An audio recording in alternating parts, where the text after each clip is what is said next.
آج ہم اللہ سے مانگنے کو چھوڑ کر قبروں سے مانگ رہے ہیں. اب ڈاکٹر کے پاس بھی جاؤ جو فیملی ڈاکٹر ہے اور اس کے ہاتھ میں اللہ نے زبردست شفا دی ہے کہ دوسرے لاکھ روپے خرچہ کرائیں، یہ 2000 خرچہ کرائیں، اس کا ہو گیا انتقال ڈاکٹر کا. جاؤ قبر سے جا کر علاج کراؤ، قبر سے جا کر انجیکشن لگواؤ، قبر کے اندر ایک ڈرا بنا دو، جو رپورٹ ہے اس میں ڈالتے جاؤ اور اپنے لیپ ٹاپ پر وہاں سے آپ کے پاس رپورٹ آتی رہے گی. یہاں کیونکہ جان پیاری ہے اس لیے مردے کے پاس نہیں جائیں گے. اگر ایمان پیارا ہوتا تو ہم مردوں کے پاس نہیں جاتے. ہم زندوں سے اللہ جن کے لیے فرما رہے ہیں کونوا مع الصادقین ان سے پوچھواتے ہیں ہر وقت. بس اس کے لیے تعویذ، یہ بندش ہو گئی، وہ بندش ہو گئی. میں پوچھتا ہوں سب دنیا کے بڑے بڑے بندش والوں، ذرا کنٹکی پر تو بندش کرو، ذرا پیزا ہٹ پر بھی تو بندش کرو تاکہ ہمارے مسلمانوں کی پیزا چلے. ٹوئٹا پر بندش ڈالو، ہونڈا پر بندش ڈالو، حالانکہ یہ تو سود لے رہے ہیں. لیکن ہماری عقل میں ہی نہیں بات بیٹھتی کہ اگر اللہ تعالیٰ نے اولاد کو بندوں کے ہاتھ میں دے دیا، شفا اللہ نے بندوں کے ہاتھ میں دے دیا، رزق اللہ نے بندوں کے ہاتھ میں دے دیا، یہ جو بندے گڑبڑ کرتے ہیں یا تھوڑا بہت کوئی کچھ شیطان کا کوئی مسئلہ ہو گیا یہ شرارت کر سکتے ہیں، کسی کا رزق نہیں روک سکتے. حضرت علامہ سید سلیمان ندوی رحمۃ اللہ علیہ فرماتے تھے کہ نعوذ باللہ اللہ تعالیٰ کی سلطنت یہ برطانیہ کی سلطنت نہیں ہے کہ سارا فیصلہ پارلیمنٹ کرتی ہے، آخر میں ملکہ اسٹیمپ کر کے مال پانی لے لیتی ہے. فرمایا کہ اللہ نے نعوذ باللہ اپنے بندوں کو عاملوں کے حوالے نہیں کیا کہ تیرے ہاتھ میں محبت ڈالنا ہے، تیرے ہاتھ میں نعوذ باللہ رزق ہے، تیرے ہاتھ میں نعوذ باللہ بندش ہے، جس کا چاہے رزق روک دیا، جس کا رزق چاہے کھول دیا. ارے ایمان کی فکر کرنی ہے کہ ہمارا دماغ کہاں بنا ہوا ہے. ہمارے پیارے شیخ پر فالج گرا تھا، سارے پاکستان کے بڑے بڑے آئے تھے اور مشہور لوگ کہ آپ پر جادو ہو گیا ہے. فرمایا یہ بتاؤ کیا جواب تو سنو تو مزہ آ جائے گا. فرمایا یہ بتاؤ جادو مخلوق ہے یا خالق ہے؟ جواب دو. کیا حضرت مخلوق ہے؟ فرمایا مخلوق خالق کے تابع ہے یا نہیں ہے؟ کہا جی خالق کے تابع ہے. تو اگر میرے پر جادو ہوا ہے تو اللہ کے حکم سے ہوا ہے، فیصلے تو آسمان سے جاری ہوتے ہیں نا. کہاں حضرت کی صبر اللہ کے حکم سے ہوا. فرمایا میں اپنے رب سے راضی ہوں. جا دل تجھے چھوڑا جدھر وہ ہیں ادھر ہم بھی. اس میں اللہ کی کوئی مصلحت ہے؟ اتنے برس اللہ نے صحت دی، اب اللہ نے کسی مصلحت سے اگر فالج دے دیا میں راضی ہوں، لیکن میں عاملوں کے پاس نہیں جاؤں گا.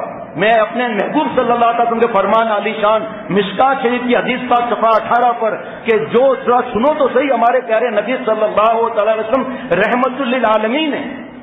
صرف مسلمانوں کے لیے رحمت بنا کر نہیں بھیجے گئے، صرف زمین کے لیے بنا کر رحمت للعالمین ہے.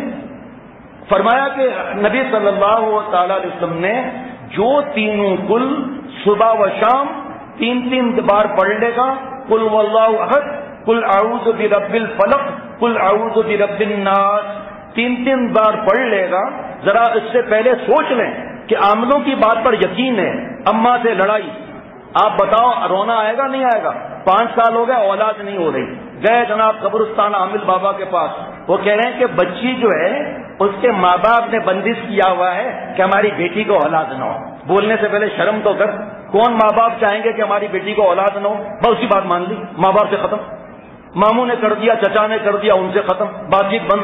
شرعی مفتی صاحب سے پوچھا نہیں، تعلق بند کرے. آپ میرے گھر نہ آئے، آپ جادو کر کے پھونک مارتے ہیں، وہ پھونک نکالتے بھی ہیں تو پھر ان کو بھی روک دو. عجیب پاگل ہو گئے ہم لوگ. یہ گناہوں کی وجہ سے ایمان کمزور ہو جاتا ہے. شارٹ کٹ چاہیے، چین چاہیے، سکون چاہیے، اطمینان چاہیے، رزق کی برکت چاہیے، مشکل آسان ہو جائے. اللہ فرما رہے ہیں وَمَن يَتَّقِ اللَّهَ يَجْعَل لَّهُ مَخْرَجًا. اللہ کا اعلان ہے جو گناہ نہیں کرے گا اس کی مشکلات سے ہم ایگزٹ دیں گے. اللہ کا ایگزٹ نہیں چاہیے. ہم لوگ جو بتا دے پیسے جا رہے ہیں، ایمان جا رہا ہے، نمازیں جا رہی ہیں، کوئی فکر نہیں ہے. اور جس کے پاس جا رہا ہے وہ ناچ رہا ہے، عورتوں کے ساتھ بیٹھا ہوا ہے، جماعت کی نمازیں نہیں پڑھ رہا. اور محبوب صلی اللہ تعالی وسلم کی طبیعت ناساز ہے، آخری وقت ہے، نماز کا وقت ہوتا ہے. 2 صحابہ رضوان اللہ علیہ مجمعین سے فرماتے ہیں کہ مجھے یہاں سے پکڑو، اور پیر مبارک زمین پر گھسٹ رہے ہیں اور اللہ تعالیٰ کا سب سے لاڈلا پیارا اور چہیتا، فرشتوں کا سردار، جنت کا سردار، انبیاء علیہ الصلوۃ والسلام کا سردار جا کے نماز پڑھ رہے ہیں جا کر. اور اگر کہیں کہ آپ جہاں جا رہے ہو نماز نہیں پڑھتے، کیا خانہ کعبہ میں نماز پڑھتے ہیں، پھر طواف کر کے آ جاتے ہیں اور پھر صلاۃ و سلام بھی پیش کر کے آ جاتے ہیں. حضرت نے فرمایا ہم آپ پر کیوں شک کریں بھائی، آپ ایسے پہنچے ہوئے ہیں، شیطان تک پہنچے ہوئے ہیں، لیکن آپ پہنچے ہوئے، ہم شک نہیں کرتے. لیکن آپ کو ہم 3 دن کمرے میں بند کر دیں گے. ارے بچہ جب تو خانہ کعبہ جاتا ہے تو زمزم پی بھائی، وہاں ایک اشارہ کر دے 10 لوگ کھانا کھلانے آ جائیں گے. ایسا مبارک کھانا مکہ شریف کھا کے رہا. مدینے شریف کی اجوا کھجوریں کھا, مدینے شریف میں بھی زمزم ملتا ہے وہ بھی کھا. اگر تیرے پاس کسی کا ایڈریس نہیں ہے, ہم ایڈریس دیتے ہیں, وہ تینوں وقت تجھے کھانا کھلائے گا, ہماری گارنٹی ہے. لیکن تو وہاں پر کھانا جا کر کھا, پھر کیا ہوگا؟ پھر انشاءاللہ تعالی 24 گھنٹے میں اس کمرے کی کھڑکی توڑ کے بھاگ جائے گا. اب جاؤ نا مدینہ شریف پہ کھا کے آؤ. مکہ شریف ایسے بدھو اپنے آپ کو بڑا عقل مند سمجھتے ہیں. شیخ وہ آپ نماز نہیں پڑھتے, چپ نالائق, ہم کو حقیر سمجھتا ہے. گناہ ہے کبیرہ بدگمانی کرنا. میں مکہ شریف میں ہر جماعت سے نماز پڑھ کر آتا ہوں. وہ کون سی راکٹ میں تو جاتا ہے؟ ابے تو اس مقام کا نہیں ہے, ہم چھٹے آسمان کے. بھائی نیچے آ جا, آسمان پر فرشتے پہلے ہی بہت ہیں. اللہ نے ہمیں وہاں پر بھیجنے کے لیے نہیں بھیجا, اللہ تعالیٰ نے نیچے رکھا ہے. پہلے ٹکنا تو کھول. گناہ کبیرہ ہے. بخاری شریف کی حدیث پاک ہے, ما اسفل من الکعبین من الازار فی النار. چلنے بخاری شریف سے بڑی کوئی کتاب ہے حدیث پاک کی؟ بڑے اللہ والے بنتے ہیں ہم لوگ. خدا فرما چکا قرآن کے اندر, حضرت فرماتے ہیں کو ہوا پر اڑتا ہو رات دن, ترک سنت جو کرے شیطان گن. کرامت حق ہے, لیکن مشکات شریف جو حدیث پاک کی کتاب ہے اس کی شرح 11 جلدوں کی مرقات, اس میں لکھا ہے کہ کرامت حق ہے, لیکن 1000 کرامات سے بڑھ کر, جی سن لیجئے, کہ 1000 کرامات سے بڑھ کر دین پر استقامت سے رہنا ہے. استقامت کیا, کہاں سے پتا چلے گا بھائی؟ ایئرپورٹ پر, ایئرپورٹ نہیں, ایئرپورٹ پہ پتا چلے گا. جب ایروسٹس پوچھے گی حاجی صاحب ٹھنڈا یا گرم کا دونوں لے آؤ, یہاں استقامت کا پتا چلے گا. جب احرام پہنا ہوا ہے ایروسٹس کو دیکھ رہا ہے, یہاں استقامت کا پتا چلے گا. ریلوے اسٹیشن پر پتا چلے گا, بس اسٹاپ پر چلے گا, مارکیٹ میں پتا چلے گا کہ نامحرم کو دیکھ تو نہیں رہا. بخاری شریف کی حدیث پاک ہے زنا العین میں نظر بازی آنکھوں کا زانی تو نہیں ہے, یہاں استقامت کا پتا چلے گا. مالداروں کے پیچھے پیچھے گھوم رہا ہے, یہاں استقامت کا پتا چلے گا. نماز پڑھنے کے وقت میں یہاں استقامت کا پتا چلے گا. نامحرم آ گئی, پردہ نہیں کر رہا, یہاں استقامت کا پتا چلے گا. 1000 کرامات سے بڑھ کر ہے دین پر استقامت سے رہنا. حضرت بشر حافظ رحمۃ اللہ علیہ کو اللہ نے کرامتیں نہیں دی. کتنے بڑے اللہ والے تھے, لیکن نماز چھوڑتے تھے کیا؟ کسی سنت کو چھوڑتے تھے؟ شرعی پردہ نہیں کرتے تھے. حضرت جنید بغدادی رحمۃ اللہ علیہ کی کتنی کرامتیں ہیں, لیکن ایک بات, حضرت جنید بغدادی رحمۃ اللہ علیہ کے بعد 10 برس سے خادم رہا. پھر کہا میں آپ کو چھوڑ کر جاتا ہوں. اب کہ کیوں, خیریت؟ کہ ہم نے کوئی کرامت آپ کی نہیں دیکھی. فرمایا بیٹا تقویٰ کے لیے, ولایت کے لیے کرامت فرض ضروری نہیں ہے, اللہ دے دے بندے کی اختیار کی نہیں ہے. کہ بس میں تو جاتا ہوں, مجھے تو کرامت چاہیے, ہم تو کرامت کے بھوکے ہیں. فرمایا کہ 10 سال آپ ساتھ رہے ہو, کبھی مجھے شریعت سنت کے خلاف دیکھا؟ کبھی سنت کے خلاف دیکھا؟ تو اس خادم نے کہا مجھے مر کر اللہ کو جواب دینا ہے. ان 10 برسوں میں گناہ تو دور کی بات, میں نے آپ سے ایک لمحہ اللہ سے غافل نہیں پایا.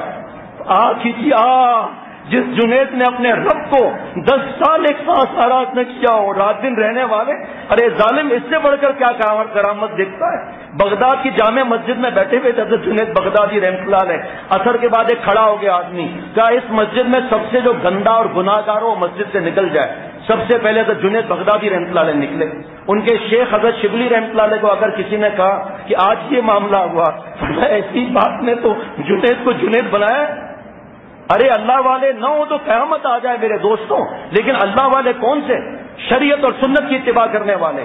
ناچ رہے ہیں, ڈھول بج رہا ہے, نمازوں کی فکر نہیں ہے, عورتوں سے احتیاط نہیں ہے, داڑھی ایک مٹھی سے کم ہے, مونچھیں بڑی بڑی ہے, گناہ کبیرہ, ٹکنا چھپا ہوا ہے. اور جناب کیونکہ یہ لوگ دوسرے کو سچ تو بولتے نہیں ہیں کہ گھر سے ٹی وی نکالو, جماعت کی نماز پڑھو, اس لیے وہی اچھے لگتے ہیں. بس باقی 2 منٹ رہ گئے, وہ حدیث پاک بتا دیتا ہوں کہ کہیں جانے کی ضرورت نہیں. عاملوں کے وظیفوں پر یقین آتا ہے, ان کے یہ جلا دو, وہ جلا دو, یہ فیتا جلا دو, یہ جلا دو, ٹوٹی ہوئی قبر میں جاؤ, یہ سب باتیں سمجھ میں آ جاتی ہیں. پیارے نبی صلی اللہ تعالی علیہ وسلم مشکات شریف کی حدیث پاک صفحہ 18 پر فرماتے ہیں کہ جو تینوں کل صبح و شام پڑھ لے. ہمارے حضرت فرماتے تھے بچوں کو یاد کراؤ, گھر کی خواتین سستی کر لیتی ہیں, جو تینوں کل صبح و شام پڑھ لے, جادو سے, ہاں دیکھو, جادو سے, نظر سے, حسد سے, ہر شر سے, کالے جادو سے اس کی حفاظت ہوگی. حضرت نے اس عامل بابا کو جواب دیا کہ میں یہ تینوں کو صبح و شام پڑھتا ہوں، اور ایک اللہ والے نے یہ نسخہ بتایا کہ جو روزانہ ہر نماز کے بعد 7 دفعہ یا کہارو پڑھ لے، جادو کا باپ بھی اس کے نزدیک نہیں آئے گا انشاءاللہ تعالیٰ۔ فرمایا بس باقی آپ دعا کرو، دم کرو، میں منع نہیں کرتا، پانی پر قرآن پاک پڑھ کر دم کرو، میں منع نہیں کرتا، لیکن میں کسی کو اپنی قمیض ومیز نہیں بھی دوں گا۔ یہ ہے اللہ والے جو اللہ کے پاس چلے گئے، لیکن ان کا صدقہ جاریہ آپ دیکھ لو، جو حضرت والا کے ساتھ خادم رہے ہیں 46 برس ساتھ۔ میرے مرشد ثانی حضرت میر صاحب دامت برکاتوں کے پاس چند منٹ آ کر پوچھ لو کہ آپ 46 برس ساتھ تھے، رات دن سفر حضر میں ساتھ تھے، فرمائیں گے کہ بس ایک لمحہ اللہ سے غافل نہیں دیکھا، گناہ تو دور کی بات ہے۔ اللہ تعالیٰ مجھے اور ہم سب کو جو بیٹھے ہوئے ہیں، جو موجود نہیں، ہمارے گھر والوں کو، اللہ ہماری اولاد اور قیامت تک کی ذریات کو حضرت والا کے درد دل میں سے، صدیقیت کی آخری سرحد میں سے ایک ذرے کی اللہ بھیک ہمیں عطا فرما دے، ہم اللہ والے بن جائیں گے۔ اللہ تعالیٰ مجھے اور ہم سب کو عمل کی توفیق عطا فرمائے۔